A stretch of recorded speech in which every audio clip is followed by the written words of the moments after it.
Hello नमस्कार प्यारे साथियों, आप सभी का स्वागत है इस वीडियो पर। इस वीडियो को देखने के बाद आपके एग्ज़ाम में 2 नंबर पूरे पक्के हो जाएंगे, क्योंकि ये क्वेश्चन हम लोग इसमें पढ़ने वाले हैं। साबित कीजिए कि √3 या √5 या √2 एक अपरिमेय संख्या है, ठीक है। या फिर इससे जो भी रिलेटेड क्वेश्चन आते हैं वो आपको पता है, तो आप इस वीडियो को पूरा कंप्लीट देखिए और आप साबित करना सीख जाएंगे। लगभग 80% बच्चों को ये साबित करना नहीं आता है, ये बड़ी दुख की बात है, पर आज के बाद आपको समझ में आ जाएगा। तो जैसे कि क्वेश्चन रहता है, साबित करें कि √5 या √3 या √2 एक अपरिमेय संख्या है। तो देखिए, ऐसे मैं कहता हूँ ये कोई क्वेश्चन ही नहीं होना चाहिए बिहार बोर्ड में या फिर एनसीईआरटी बुक में, लेकिन अगर दिया है तो इसका तरीका देखिए क्या होता है। इसके लिए आपको 2 कथन याद करना पड़ता है ना। तो हम आपको पूरा डिटेल में खूब अच्छे से बता रहे हैं इस वीडियो में कि आपको सबसे पहले अगर अपरिमेय साबित करना है तो उल्टा मान लीजिए आप कि √5 एक परिमेय संख्या है, ठीक है। अगर है ना, हमने क्या मान लिया, √5 एक परिमेय संख्या है, और जब परिमेय संख्या होगा तो परिमेय संख्या का सब गुण भी उसमें पाया जाएगा। तो कोई भी परिमेय संख्या जो होता है ना, वो अंश बटे हर में होता है। तो फिर आपको अगला लाइन लिखना है कि √5 बराबर a/b, या आप p/q भी लिख सकते हैं, उसके लिए कोई भारी बात नहीं है ना।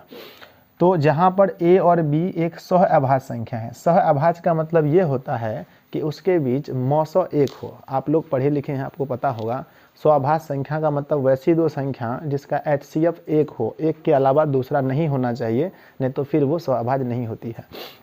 अगला लाइन लिखना है आपको, दोनों तरफ वर्ग करने पर, तो हमने इस तरफ भी वर्ग किया और इस तरफ भी वर्ग किया। जैसे हमने वर्ग किया तो हमारा √5 का स्क्वायर 5 आता है, और a का स्क्वायर a², b का स्क्वायर b² आता है, ठीक है। अब आपको क्या करना है अब आपको क्या करना है कि a² गुना 1, तो a² बराबर 5b²। तो आप समझ सकते हैं कि यहाँ पर a² को b विभाजित कर रहा है या 5 विभाजित कर रहा है। जैसे आप यहाँ पर समझिए, 15 को अगर हम लिखते हैं 3 गुना 5, तो आप समझ गए होंगे कि 3 भी 15 को विभाजित कर सकता है और 5 भी विभाजित कर सकता है।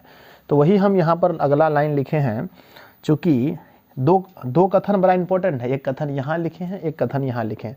आपको हूबहू छापना है, आपको कोई चेंज नहीं करना है, समझ लीजिए पहले। तो यहाँ हम लिखे, चूँकि 5a² को विभाजित करता है, ठीक है ना। अगर 5a² को विभाजित करता है तो वो a को भी विभाजित करेगा, बिल्कुल सही बात है। मान के चलिए मेरी पास एक संख्या है 25, ठीक है ना, 25, और 25 एक संख्या है और इसको दूसरा 5 विभाजित कर रहा है। तो 25 को हम 5 का स्क्वायर लिख सकते हैं, यहाँ 5। अगर 5 25 को विभाजित करता है तो 5 5 को भी आराम से विभाजित करेगा, ये बात आपको समझना चाहिए, ठीक है। तो हमने लिखा 5a² को विभाजित करता है, इसीलिए 5a को भी विभाजित करेगा। आपको भी सेम ऐसा लिख देना है, ज़्यादा आपको टेंशन लेने की कोई बात है नहीं, ठीक है। अब हमने क्या कर लिया कि मान लिया कि 5 है ना, a को जो 5 विभाजित करेगा वो k बार में विभाजित करेगा, तो 5 के लिख देते हैं, k बार में तो 5 के लिख देते हैं। अब a बराबर हमने क्या मान लिया, बोलिए, 5 के मान लिया, है ना। अरे कितने बार में तो करेगा ना, कम से कम 1 बार में करे, 2 बार करे, तो उसी को हम k बार मान लिए, तो a बराबर 5 के मान लिए।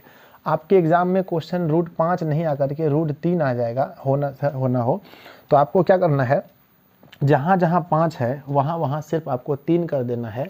हम a बराबर 5 के माने हैं, आपको a बराबर 3 के मान लेना है, ठीक है। अब हम आगे बढ़ते हैं। a² बराबर हमारा समीकरण जो आया था, a² बराबर 5b², तो लिख दिए समीकरण 1 में a का मान रखने पर। अब आगे समझिए, a का जो मान है उसको हमने 5 के माना, तो 5k का स्क्वायर कर दिए।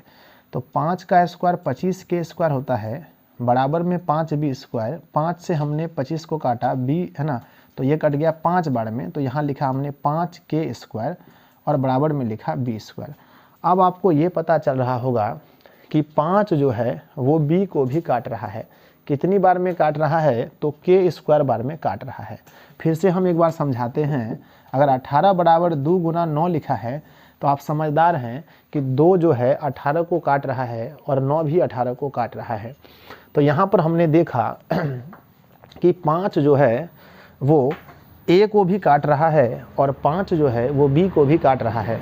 यहाँ इसलिए मैंने लिखा, चूँकि 5 बी स्क्वायर को विभाजित करता है, इसीलिए 5 बी को भी विभाजित करेगा।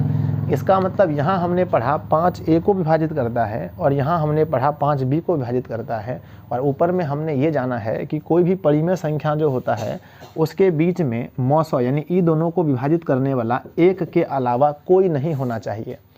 और यहाँ पर हम लोग अजीब चीज़ देखते हैं कि यहाँ पर ए और बी को काटने वाला 5 पैदा ले लिया, जबकि हम लोग जानते हैं कि परिमेय संख्या जो होता है उसके अंश और हर दोनों को काटने वाला केवल एक होता है। लेकिन यहाँ पर जो हमारा आंसर निकल के आ रहा है ए और बी को काटने वाला 5 आ रहा है। इसका मतलब जो हम इसको परिमेय संख्या माने थे वो झूठ में मान लिए थे, गलती से मान लिए थे, है कि नहीं। अगर सही में मानते तो वो 5 इसको नहीं काटता। तो हमने देखा कि 5 ए को भी काट रहा है, 5 बी को भी काट रहा है, इसका मतलब यह एक परिमेय संख्या नहीं है। तो हमने लिखा चूंकि मेरा मानना गलत था कि √5 एक परिमेय संख्या है, मेरा मानना गलत था कि √5 एक परिमेय संख्या है, अतः √5 एक अपरिमेय संख्या है। परिमेय नहीं तो क्या है, अपरिमेय है।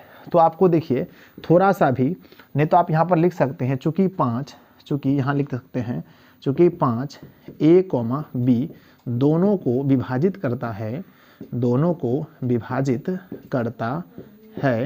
है ना, इसीलिए मेरा मानना गलत था कि √5 एक परिमेय संख्या है, अतः √5 एक अपरिमेय संख्या है।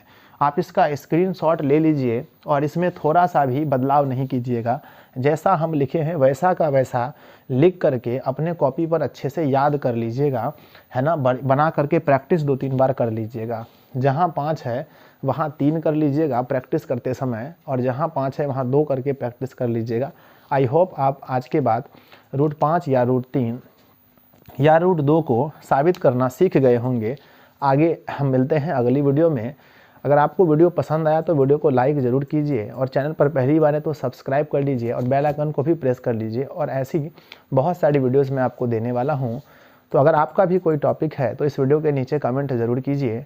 अब मैं उम्मीद करता हूं कि आपको समझ में आ गया होगा। जय हिंद।